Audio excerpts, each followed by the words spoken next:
And moving on to another culture question I wanted to ask is like, sorry, this hurts me a lot too, but I'm gonna try to get through it.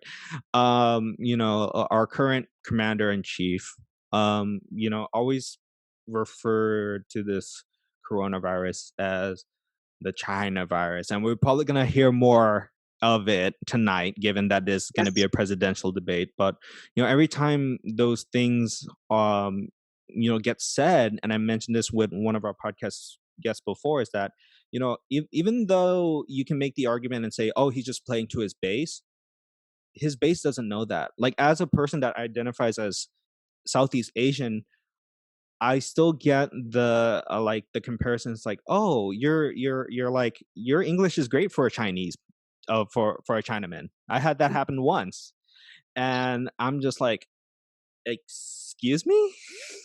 Yeah. I was born in this new place called West Hollywood. Right. Like, what? and and now I'm seeing this a little bit more.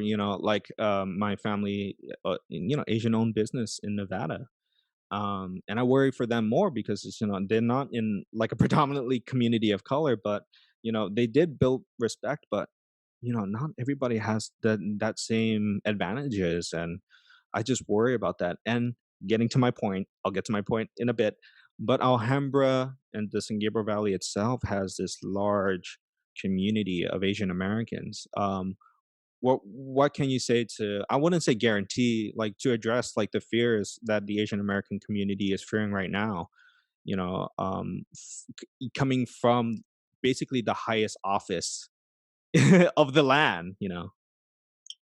I think absolutely Alhambra is an Asian majority community, and um, and our city council missed an important opportunity to make a statement in response to the nonsense that started coming from the president about the China virus. Um, Early on, our city council should have, in one voice, said to all of us, words matter, Hmm. people matter. We are all Alhambrans. We are all welcome here. This is not okay to refer to this and, in essence, blame a particular group of people of color. Um, and I think that that issue of words mattering, um, and respecting all of us. Another opportunity was lost when our council decided not to declare ourselves a sanctuary city. Yes. Um, Yeah. and I think it's the same kind of thing. And I get this. There's a very dear friend of mine who's part of my walking group. I've known her for uh, 4 years now, and we would see each other basically twice a week. We're members of a running club. Used to meet up at the Rose Bowl. During the pandemic. We haven't. And for a long time, we would meet every Wednesday night to put in the mileage. And she's Chinese, and as are a number of the members of this club. And um, so, of course, we stopped when it stopped joining together on Wednesday nights and Saturday mornings when it became obvious that it wasn't a healthy practice to be in close contact like that. And when things began opening up again, I reached out to her and I said, "Hey, let's start up again. We'll wear masks. We'll walk distance, but let's at least get some mileage in because I'm needing to get some exercise." And she put me off and she put me off and she put me off. And it was months before we started walking again. And eventually she told me that she was scared to be out walking.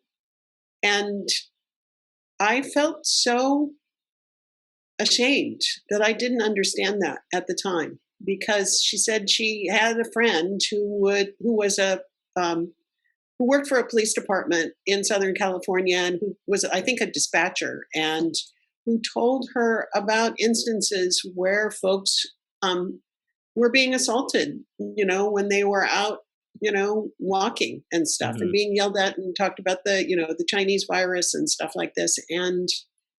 Um, and I felt ashamed that I didn't realize that that's what her motivation was for not wanting to come back sooner. Because Yeah, I know what that feels like. I know what it feels like not to be Asian, but to be part of a hated minority and to be spit upon and, screamed obscenities at and, messages that feel like hate, that feel like you don't belong here. mm, And um, and we have to do better. yeah. We have to make it clear that this is on all of us. Survival is on all of us, and we've got to all work together.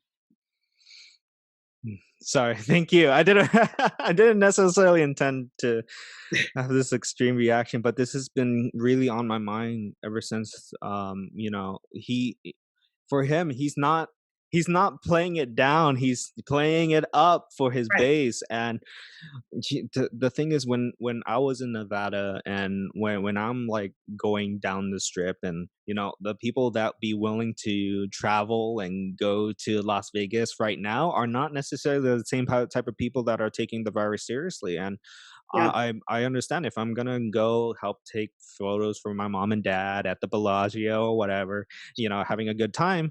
We don't want to be ensconced by racist people calling us, the China virus, and like anything up to the effect of that, and just being very ignorant in that in those terms. And sorry, it's getting me. Sorry, it's getting to me too, and it's a combination of anger, sadness, and grief for folks like me, and then the next generation, because this is almost like turning the clock back. We had Japanese internment, we had the Chinese exclusion before. I don't think, see, I don't think it's gonna happen again in those terms, but we've have these places on the border where we put children in and separate families. So it's I want to hope for the best, and me being the eternal optimist, I'm always like, yeah, like always keep that positive energy, but things are fragile in those terms. And we And can't go back. We have mhm. to stand together.